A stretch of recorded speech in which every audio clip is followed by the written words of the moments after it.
Hello students, welcome back to Shubham lecture channel. तो student, जैसा कि आपको पता है कि यूपी बोर्ड ने 2022 बोर्ड एग्जाम के लिए सभी सब्जेक्ट का न्यू सिलेबस जारी कर दिया है। यानी कि आपको 2022 बोर्ड एग्जाम में किस किस सब्जेक्ट का कौन कौन सा चैप्टर पढ़ना है, कौन कौन सा चैप्टर नहीं पढ़ना है, ये सब यूपी बोर्ड द्वारा जारी कर दिया गया है। यानी कि जो 30% सिलेबस आपका कम हुआ है, ठीक है, 30% सिलेबस जो आपका कोविड-19 के कारण कम हुआ है, उनको आपको अब नहीं पढ़ना है। ठीक है, तो इस वीडियो में हम डिस्कस करेंगे कि 2022 बोर्ड एग्जाम में आपको हिंदी में कौन कौन से चैप्टर नहीं पढ़ने हैं। यानी कि हिंदी में किन किन चैप्टर्स को पढ़ना है, किन किन चैप्टर्स को नहीं पढ़ना है, कौन कौन सी चीज़ें नई आई हैं और कौन कौन सी चीज़ें हटाई गई हैं, सब कुछ हम इस वीडियो में डिस्कस करेंगे। तो अगर आप 12th में हैं तो आपके लिए वीडियो बहुत ही इंपॉर्टेंट है। देखिए, हो सकता है कि आप लोग पहले भी ये वीडियो देख चुके हों, यानी कि 30% का सिलेबस को, लेकिन मैं अपनी तरफ से कुछ अलग डिस्कस करूंगा ताकि आप लोग समझ सके कि हमें क्या क्या पढ़ना है पूरी तरह। ठीक है, तो वीडियो को लास्ट तक देखिएगा। इससे पहले मैंने आपको इंग्लिश का न्यू सिलेबस बताया, अगर आपने उसे नहीं देखा तो जाकर देख लीजिए। देखिए, हिंदी कक्षा 12, ठीक है, सामान्य हिंदी। देखिए क्या है, कोविड-19 महामारी के कारण शैक्षिक सत्र 2021-22 में समय से विद्यालयों में पठन पाठन का कार्य न हो पाने की स्थिति में सम्यक विचारोपरांत विषय विशेषज्ञों की समिति द्वारा 30% पाठ्यक्रम कम किए जाने की अनुशंसा की गई है। यानी कि जो 30% सिलेबस आपका कट हुआ है, उसमें कौन कौन से चैप्टर कट हुए हैं वो यहाँ पर पूरा दिया गया है। चलिए देखते हैं। सबसे पहले आपको पता है कि हिंदी में क्या आता है। हिंदी में सबसे पहले आता है गद्य। ठीक है, तो गद्य हेतु निर्धारित पाठ्य वस्तु, यानी कि आपको गद्य में कौन कौन से चैप्टर नहीं पढ़ने हैं, कौन कौन सा चैप्टर कट किया गया है। देखिए, इसमें 2nd चैप्टर और 5th चैप्टर कट कर दिया गया है। यानी कि जो कन्हैयालाल मिश्र प्रभाकर जी का रॉबर्ट नर्सिंग होम में था, ये चैप्टर हटा दिया गया है। ठीक है, कट। उसके बाद में 5वां चैप्टर था हरिशंकर परसाई का निंदा रस, ये भी कट कर दिया गया है। यानी कि हिंदी गद्य में 2 चैप्टर कट हुए हैं। ये देखिए, ये दोनों चैप्टर आपके हैं। ठीक है, अब देखिए बात आते हैं हिंदी पद्य की, यानी कि काव्य हेतु निर्धारित पाठ्य वस्तु। ठीक है, हिंदी पद्य में क्या क्या कम किया गया है। तो देखिए, इसमें जो है दूसरा है मैथिली शरण गुप्त जी का गीत, यानी कि इसमें पूरा चैप्टर नहीं हटाया गया है। ठीक है, इसमें एक एक जो उसमें है, ठीक है, चैप्टर में जो एक एक आपका है ये टॉपिक, इसको हटाया गया है। जैसे देखिए, मैथिली शरण गुप्त जी के गीत को हटा दिया गया, जयशंकर प्रसाद जी के गीत को हटा दिया गया है।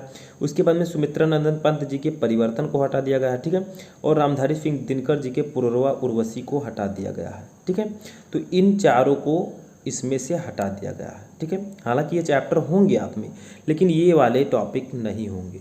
ठीक है, ये शीर्षक इसमें से गायब कर दिया गया है। अब देखिए, कथा साहित्य हेतु निर्धारित पाठ्य पुस्तक, यानी कि जो कथा साहित्य आपकी कहानी आती थी, शिवानी लाटी, ठीक है, जैसे पंचलाइट बहादुर, शिवानी लाटी, ये सब कहानी थी, तो उसमें पंचलाइट बहादुर तो है, लेकिन शिवानी की लाटी कहानी को आपको हटा दिया गया है। ठीक है, समझ में आया।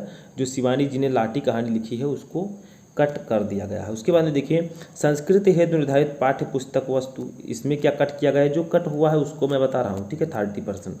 तो देखिए, यहाँ पर आपका भोजस्योदार्यम चैप्टर हट गया है। उसके बाद में संस्कृत व्याकरण में राजन जगत सरिते, इन सब की संज्ञा को हटा दिया गया है। ठीक है, और सर्वनाम में सर्व इदय यद, इनको हटा दिया गया है। काव्य सौंदर्य के तत्व में भ्रांतिमान एवं संदेह अलंकार को हटा दिया गया है। ठीक है, तो इतना ही चेंजेस आपके हिंदी व्याकरण में हुआ है, बाकी सब कुछ वही है।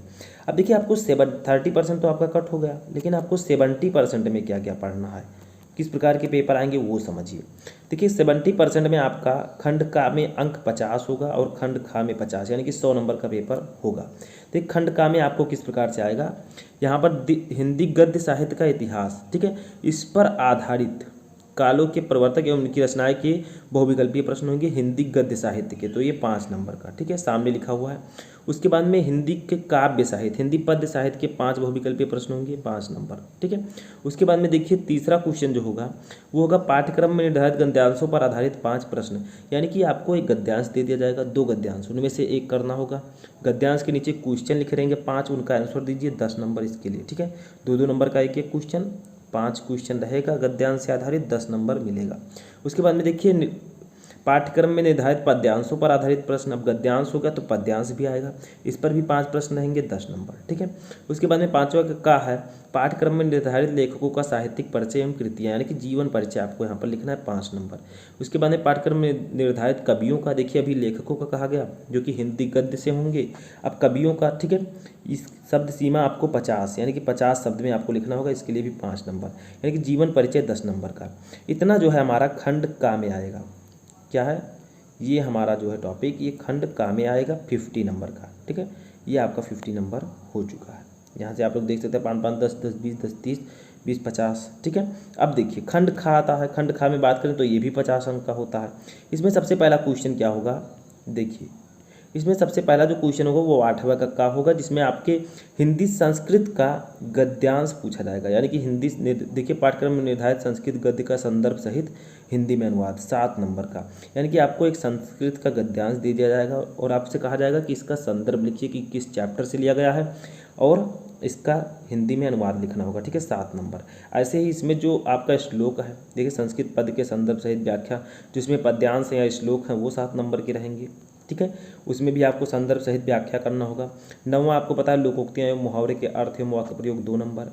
ठीक है, उसके बाद में देखिए 10वें का है संधि, देखिए यहाँ पर क्या लिखा है, लोकोक्ति एवं मुहावरे के अर्थ एवं वाक्य प्रयोग, कम संख्या 11 एवं 12 से वस्तुनिष्ठ प्रश्न पूछे जाएंगे। ठीक है, अब देखिए 10वें का है संधि, संधि में दीर्घ, गुण, यड़, अयादि किन्हीं 3 संधियों से संबंधित संधि विच्छेद रहेंगे, 3 नंबर का। ठीक है, उसके बाद में संस्कृत शब्दों में विभक्ति की पहचान, आपको विभक्ति की पहचान करना होगा, आत्मन और नामन 2 नंबर।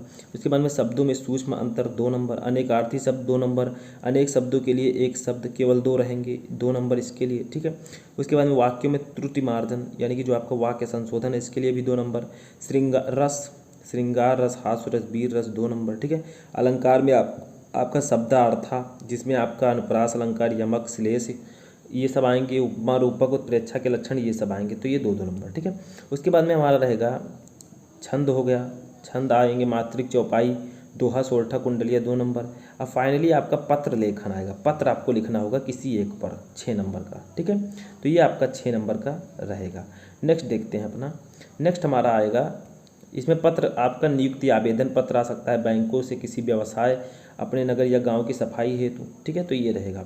उसके बाद में निबंध, अब निबंध आएगा विज्ञान, वाणिज्य, शिक्षा, कृषि, समाज, राजनैतिक, जनसंख्या, स्वास्थ्य, इन सब पर आधारित निबंध रहेंगे, 9 नंबर। ठीक है, एक निबंध आपको लिखना होगा, 9 नंबर।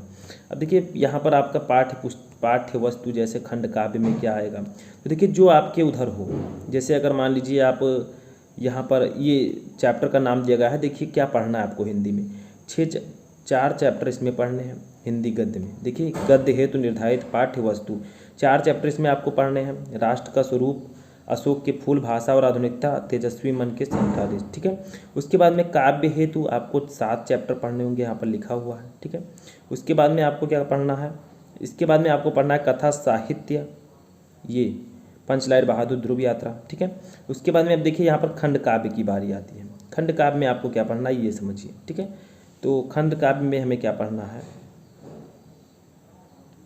देखिए खंड काव्य में जो आपके उधर हो, जैसे यहाँ पर दिया गया जहाँ से आप हैं, कानपुर, जौनपुर, मुरादाबाद, इसके लिए मुक्त यज्ञ पढ़ना है। ठीक है, ऐसे से जो आपका यहाँ पर हो जिला वही आपको पढ़ना है।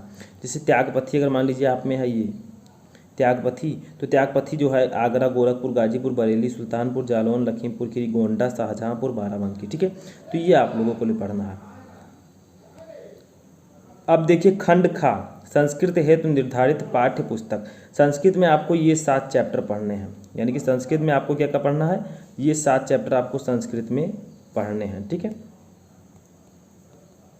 7 नहीं, जैसे फर्स्ट चैप्टर इसका हट गया, देखिए 2 3 4 5 6। ठीक है, टोटल आपको 6 चैप्टर यहाँ पर पढ़ने, 1 2 3 4 5 6। ठीक है, 6 चैप्टर आपको संस्कृत में पढ़ने हैं। तो ये पूरा आपका 12th हिंदी का सिलेबस था कि आपको हिंदी में क्या क्या पढ़ना है।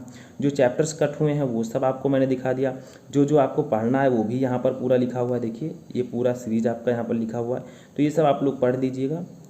और यहाँ पर जो कुछ कटा हुआ है वो भी यहाँ पर पूरा दिया गया है। ठीक है, तो आई होप कि आपको समझ में आ चुका होगा कि 2022 में आपको कौन कौन से चैप्टर पढ़ना है, किन चैप्टर्स को हटाया गया है, क्वेश्चन किस प्रकार से आएंगे। ठीक है, इसी प्रकार अगर आप लोग कहेंगे तो मैं नेक्स्ट वीडियो लेकर आऊँगा किसी नेक्स्ट सब्जेक्ट पर। तब तक आप लोग तैयारी करते रहें।